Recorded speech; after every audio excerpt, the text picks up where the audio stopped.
What is up, everybody? This is Tikoi, also known as Richard, and I am bringing you guys a banger of a game. So this is the Holy Roman Empire. I'm playing the Holy Roman Empire against the English. Reason why this game is good, you guys gotta have to wait and see. No, I'm joking, guys. On the feudal age, it gets very difficult. You know, like when you can see here, we're going for a very standard Holy Roman Empire, 6 villagers on sheep, transitioning 3 inspired villagers onto the gold. And with those 3, you know, you have 6, 4 on food, 3 on gold, and then, you know, the rest goes on to food until you have 8, and then onto wood, and then you get your Ark and Chapel and those type of things. So very standard Holy Roman Empire play, but what you can expect from an English player over on Danik, that you guys can let me know how you pronounce this. I'm not sure with the apostrophe on the A, so it's like the Aniki, something like that, I guess. But it's 2 on wood, 2 on gold, 2 on sheep, and then your extra villager comes out, builds the mill. He did go with a double scout. You can see the 1 scout probably running around the middle of the map. And what you want to do, this is high view. You kind of want to look for these little postures, or not postures, the little corners of the stealth forests. And once you run along them, you actually pick up quite a bit of sheep. You can see he's going for like a loop this way and a loop this way. I am kind of in the same area, but we have our second scout kind of running on our first scout's track. So it's a little bit ineffective, but you want to pick up the first 2 around the base, bring them back, and now you can see I'm on 6, 3 on gold, 6 on food. No early wheelbarrow, anything like that. On the English player, you'll see a very, very early wheelbarrow starting right here, starting at under 2 minutes, which is pretty decent. Really, really nice to see that these days. And what I mean by these days is that a lot of I'm gold, guys, and I'm not like a platinum, diamond, or conqueror player. I am almost top 3,000, if that means anything. But yeah, you see something like this in the wheelbarrows and the perfect farming coming out. The placements within this little inspiration zone. You can see it's like a double tile. So you get 8 farms, and if you put them perfect. But if you spread them out just a little, you get 2 down, and you can get 4 in a row, 4 in a row, and 2. So 4, 8, 9, 10 in total that you can get down here instead of 8, which is pretty awesome because you still get the same bonus for a lot less resources, and it's very, very effective and safe. And these villagers also, as you can see, they drop off to the town center instead of the mill, so they have increased running. It's as efficient as you can get an English player, right? You can see now we also aging up at 3 minutes. We started with the Ark and Chapel using 3 villagers, 3 on gold now, 4, 5 on food still, and now going on to the lumber mill. But I'm trying to find these sheep because I don't have a lot. You can see I'm getting run down by the scout, and while he's running me down, he's picking up sheep at the same time. So a little bit of a double loss here for me. And I think I stop running with him, or he cuts me off. I'm not sure. Yeah, he actually uses the sheep to cut me off. Sheep blocked. I got sheep blocked by that. Little screenshot of that. I didn't know you can do that. But yeah, I got sheep blocked. Lost my scout. Told him, hey, that's very rude to kill my scout that early on. But I went too close to the town center, so he got a few shots off. But I tried scouting him out, so you can see I did a little loop-to-loop around his base just to know what I can expect. I played English to get to gold. You can see a little idle time happening right here, waiting for these sheep to come in. And also getting the council hall up at 4 minutes 20. That's very respectable, especially with the stable economy coming in at the background. And you can see as soon as he has enough wood, he picks up the farms, and then he actually sends over these food villagers to the wood line. And that's also something you want to be careful for. Lucky sheep, just saying. But yeah, we keep trying to get this age up in very quickly under the 5-minute mark. I don't think that's late. I also don't think that's early. I also had a bit of delay early on with my food, and you can see now I need to just pause the game here and tell you guys something. with regards to the game, right? When you start any game, you want to think of a few things. What's your own strategy? What's your potential enemy strategy? So what are they going to do to win the game? What are you going to do? I know I need to get to Castle Age because that's my power spike as the Holy Roman Empire. He needs to probably go for a very early feudal rush, or he needs to go for a double town center, or econ very hard with a single town center, get to a comfortable Castle Age with knights, and then you know, push forward with that and try and you know, get into under my villagers, get a few picks and just get that econ leak, so you basically outscale your unit. Because he has the upgraded men at arms, we have the extra damage, he has the extra armor. You can go up to 10 armor with English men at arms in the Imperial Age. Really, really strong men at arms. We just get that extra, I think it's +9 or +12 damage when you get those extra men at arms upgrade.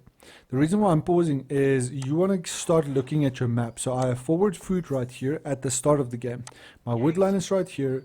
My gold is right here. My Archon Chapel is nice and safe, securing everything.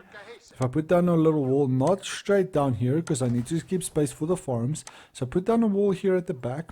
And I also need to consider the English player that is probably going to transition into, you can see how well he's scouting me out, right? So he's going to try and isolate my berries or my gold or my woodline. And we have the town center that gives us some cover, very unsafe stone cropping if you want to go for a second town center. But now we need to start deciding, you know, he's going for a council hall. We are scouting him out, so we know exactly what's going on. And you can see he's trying to harass us. I decide, instead of wasting the wood on the outpost, it's English longbowmen. By the time you get into the outpost, they've already picked off a villager. To me, that's a very difficult strategy to micro, especially when you're this close to a stealth forest in high view. So I drop down the wall here at the back, stick to the 3 villagers, just build a house here to pull that little scouting in, and you know, this is out of line of sight. Like, I can't see him, but he can see me, you know, so that's perfect for him. Now the scouts are here at the back, the council is up, actually another archer range, so effectively it's 3 what do you call it, archery ranges now that's up on that side. And I'm expecting, because of the scout harassment that happened earlier, I'm expecting the longbows. So what am I thinking? Okay, I need to, except for wheelbarrow, get into a castle age, but also I need to push forward to either defend the longbows or I need to go to alternative routes. So I went here. There's nothing wrong with this. Why not go?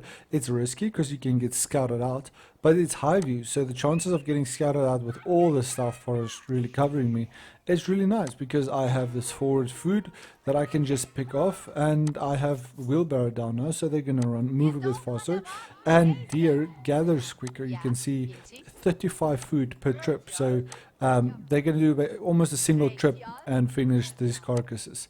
So you can see now these archers amassing here in this little stealth forest. He should have used this to harass these villagers, because you can see now from what's happening here, I feel very confident in picking off these scouts. You know, he was dealing with a wolf, I understand that, but I cause idle time with my gold villagers by going onto the scout, and you can see we eventually just pick him off. Now I have the horseman, and I'm like, okay, that was very aggressive. It's an English player, he did go for the full economy farming push, so I know there's probably going to be a spearman longbowman rush. Let's go for a double stable. And you know, it holds true when you kind of play more of the factions. You kind of get more comfortable making those type of decisions while you're playing in the game. Now, just checking in on the English player, 15 on wood. If you want to go this heavy on wood, definitely get the double broadaxe, 100%. So this guy's playing perfect as the English. You no need to get horticulture really this early. He has the gold to go into a what do you call it? A castle age. But because it's heavy this like this in wood, just drop down a single blacksmith so you get the upgrades very early on. With this late into the game, you should already have the blacksmith. There's the blacksmith only coming in now. It's a little late, but still very, very good. Plus 20%. You can see right here, H2 is 20%. Castle 25, Imperial 30%, and that's excluding your, your food gathering technologies. So now we're training horsemen like crazy, making sure we build up some form of mass. And the reason for that is we want to at least start pushing. I'm not sure what I see. Oh, I actually scouted this out. So you can see my scouts running here. I just came across like this and I scouted out these archers. So I know these archers are coming back, but I know instead of going for the mass, I need to kind of pick up the reinforcements, because if you cut off the reinforcements, you also know what you're dealing with. So being cheeky, gathering as much gold as I can, going for archery range because the archers can deal with the spearmen. You can see the archers coming out. And now this is respectable. 9 horsemen is respectable. That will do some really decent damage, against any archer masses that we have to deal with. And now we also get our market to stabilize with the gold because we're over capped on the gold. If you look at the English player, he is not over capped on gold, and the reason for that is he just queued the steeled arrow. What did he use his gold on? I'm very curious. He has 65 gold. I have first upgrade there 125, second upgrade 125. I guess that's all. Did he get another upgrade? No, I have no idea where his gold went. Maybe he got he got the double products. I'm not sure. I'm actually looking at my economy. Oh, and here is the fight that I wanted to talk about. Remember, I had 9 horsemen. Just want to pause quickly. So I split them up. I picked up reinforcements, as you guys can see here, and I also went for my own harass. So now I'm on top of his farms with my 4 horsemen. Nothing crazy. You're right underneath the town center. This is the town center range. You can see all the way to here. I just want to know where that gold went, guys. Just give me 1 second. He's getting siege. He's got the first range upgrade. I'm not sure where his gold disappeared. You can see I'm sitting on 1,200, but it can't be that low with 2 villagers. But yeah, okay, cool. So the 4 spearmen, horsemen here are going to pick up some villagers. We're going to maybe pick up 3 or 4 villagers with that, but this is dangerous because we lose our whole horseman mass. You can see immediately I back off and respect the archers by backing off the gold. And now I'm like, okay, cool, this is going to get dangerous. I need to either go into units or I am going to get snowballed with these archers. So now remember, he's training siege engineering, which is coming in right now, 11 minutes, a little late, but he has the wood immediately to start training around. So he doesn't have to worry. He has the archers, he has the palings, which does quite a bit of damage.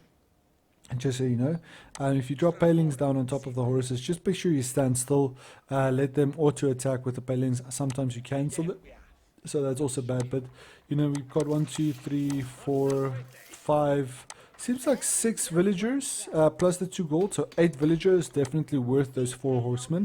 But now we have vision on these archers, and I'm trying to just slow down the mass because we are getting our blacksmith up.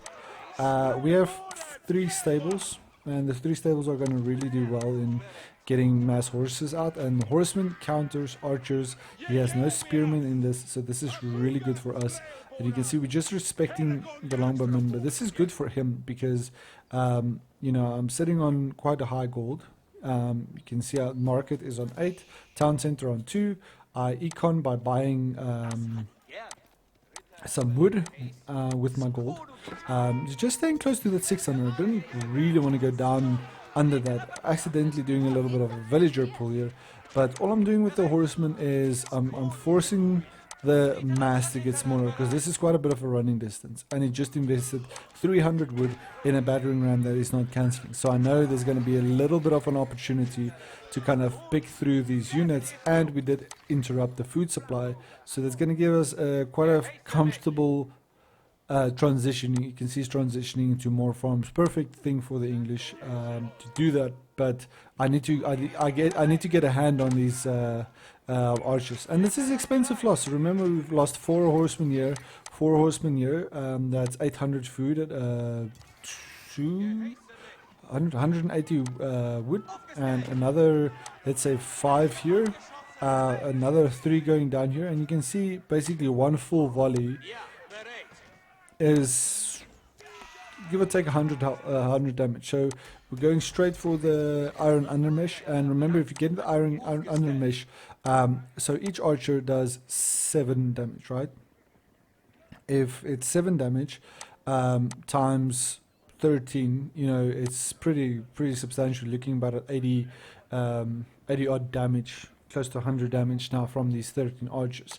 If you have a horseman with 2 armor, it's only going to be effectively 4 damage, or 7, 6, 5 damage each, right? So that's going to be, give or take, 15 archers. That's, you know, almost said 500. 50, 75 damage from these archers per volley. So 2 volleys, horseman dead. If you have a extra armor against that 3, that means it's going to be 3 volleys to get a single horseman down. So you can see how big of a difference that makes when you get those specific upgrades. If you drop the palings just on the first 2 or so, just drop those palings down and just keep them down. It's such a nice way to just secure your ram. I would have said these archers needed to build and finish this ram before he tried pushing with the outpost, because all I'm doing is I'm training 2 or 3 horsemen and pushing in on these villagers, so I try and deny this outpost from going up, because that gives these archers 25% extra attack speed. So really difficult now to deal with them, because they get that extra attack speed, and now I have to go into mass horsemen to kind of deal with this, because the reinforcements is still coming through. You know, still on the archery ranges. He didn't go. He's going into more farms instead of a barrack, so that's also a mistake on his side. Microing the wood line very efficiently. Still no extra upgrades. Still no gold. So you can see, you know, it's very effective for him to do these things. Also, another thing I forgot to mention, just showing you guys the hunt still giving me very consistent food. We did transition into some farms. We did have a little bit of berries and some sheep. But something I just wanted to say, when I raided this site, right, I raided on this wood line. That's going to be important very soon. So now you can see we have the 7 horsemen, and instead of attack moving, so moving back attacking, moving back attacking, you can see he just tries to run, and because you have the ram selected with this, you lose speed and the horseman just runs you down. So when you are the English player like this and this is your force, just press control, click the group that you want, right? Or if you want to get rid of the ram, shift and click on the ram and the villager. So you remove that. Now you keybind these units, and now you can fight with them, and you can separate the other units, you know, like that. So you can select archers, villager, ram, and you can micro them while you're fighting, right? I just have horsemen, so for me, I'm just going straight horsemen.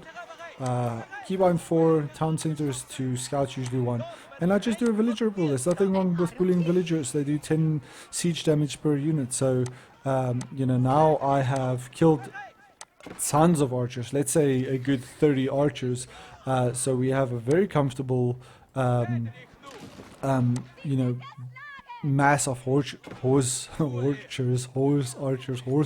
horsemen, there we go. So I'm going straight into more horsemen. I want to make sure this mass builds up very comfortably. I want to go for at least 15 around there, so that I can actually deal with any mass from his side, because he did have a mass. We saw that mass, so we know there must be some type of economy happening on his side, and we don't have a scout. And that's what I'm saying with your scouts. You want to be trying to keep scouting out your enemy at this type of stage. So now you can see I'm transitioning into this gold, and this gold is still isolated, but because of this I have been able to stay in the game, because I had all this forward food. I have this safe gold which is behind the stealth forest, and he doesn't even know. He thinks he's isolated my gold the whole game. So I'm transitioning into farms, and as an English player versus a Holy Roman Empire player, you're gonna win these trades. If there was 2 or 3 spearmen in any of these fights, I would have lost this game straight up. So it is a just maybe a practice thing from any faction to know what you are expecting and what's going to happen in those type of instances. Also placement wise, like barracks is back here, why not place them right on the front line? Because then if any spearman comes out here, which has a pretty decent training speed, 15 seconds, right? Those spearmen are going to come right on top of your villagers right here on the food. So it's a very safe wall without building a wall if you build these barracks right in front of your food supply. Just take note of that. In this type of instance, my town center has been a blessing, and I'm transitioning these farms a little badly. These farms should have been placed right here because that's in the vicinity of the Ark and Chapel, and that means there's effectively 4, 5, 6, 7 farms that are not getting blessed by a 40% food gathering. I would outgather the English player on food if we have equal amount of farms and they're placed well underneath my Ark and Chapel. Now I send for the forward horseman, a single horseman. I wanted to see what I'm dealing with, and I noticed the spearman, and you can see that's why I'm not pushing with the horseman, but I need to react to the idle time he created and the resources he's making me spend. So resources meaning I had to build 3 stables, and now I have to build archery ranges to counter the mass archers on his side. And we have our upgrades now coming through, all the +2 upgrades, and you want to make sure at some point you get the marching drills, because then your archers can run down his archers. So I'm going mass archers because I know I have the horseman numbers to kind of deal with something, but I also don't want to challenge the enemy from the front, because we just sent a horseman there, right? So if I am going to be challenging them, use the stealth forests and go for some form of raid. And you know, horsemen are so quick, guys. Look at this movement speed. It's 1.88. Spearmen are on a movement speed of 1.25. You can see just here at the bottom when I hover over that, 1.25, right? So horsemen right on top of this line. Separate a few going this way, going for a few villagers here. Even if I could just get 3 or 4 villagers, that's all I'm doing. Moving these, you know, horsemen in like this. I think I get, let's say, 6 or 7 villagers. And it's keybind 4, right? I'm jumping back to the town center, you know, and if you press F2, 7, you can bind all your military buildings, excluding your barracks or your blacksmith and market and stuff. So F1, your standard keybinds, F1, you can see, I think that's the market. That's actually nothing. F2, military, F3, economy buildings, F4, blacksmith. F4 is blacksmith. That's on its own without having a keybind. F5, town center. I like having town center or control 2. So if I press 2, double tap 2, 5 and 2 does the same thing. You can see I'm tapping between them. But 5 selects my Ark and Chapel as well. So I'm assuming that's any landmark buildings. F5, that's all your landmark buildings. So, you know, just play with the keybinds and so on. But now, you know, we're almost at that comfortable 600 gold. We're getting all these upgrades from the blacksmith. No siege, because we're not planning on sieging. And also now we're going back with horsemen. So we know the army was this side. He is scared of the stealth forest, because that's very standard to go in of the stealth forest and come back. And a pretty giant mass here. 17 spearmen, 32 longbowmen out of position. And we just did a little run around, and now we're on the secondary farm here at the back. We did scout this out earlier, so we have an idea of what's going on.